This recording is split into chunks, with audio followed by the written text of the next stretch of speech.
Libyan leader Muammar Gadhafi kept up his assault today on rebels in the east. Government and militia forces shelled areas around the key oil port of Ras Lanouf for a second day, killing at least 5 people. Libyan state television showed Gadhafi loyalists celebrating in the city's residential areas, but rebels still were holding the oil facilities.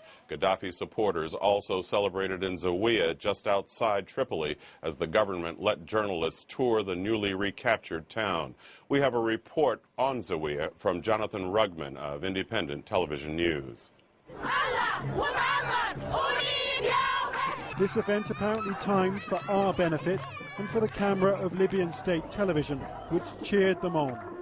A propaganda victory, but around them the destruction of several days of battle.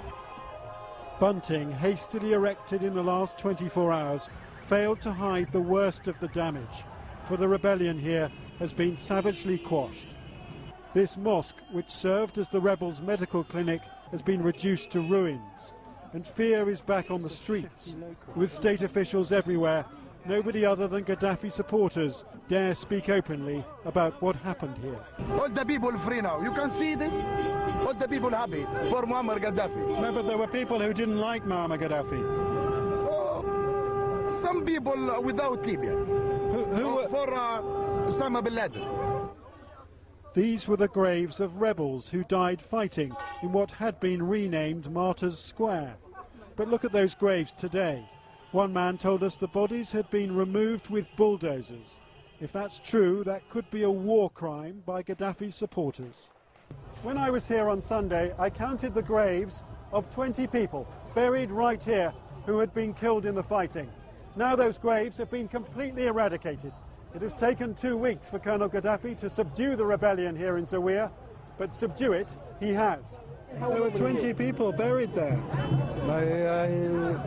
I can't see. I saw them. No. I saw the graves. Where have they gone?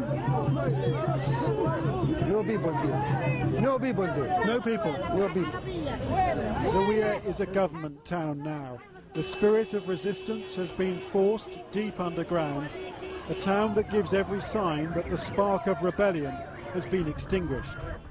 Security also was tight today inside Tripoli, preventing any protests after Friday prayers. And to the east, there were reports of new government airstrikes near 2 more towns.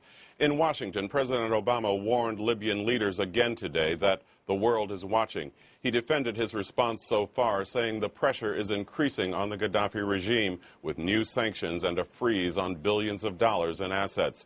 The president said a no-fly zone over Libya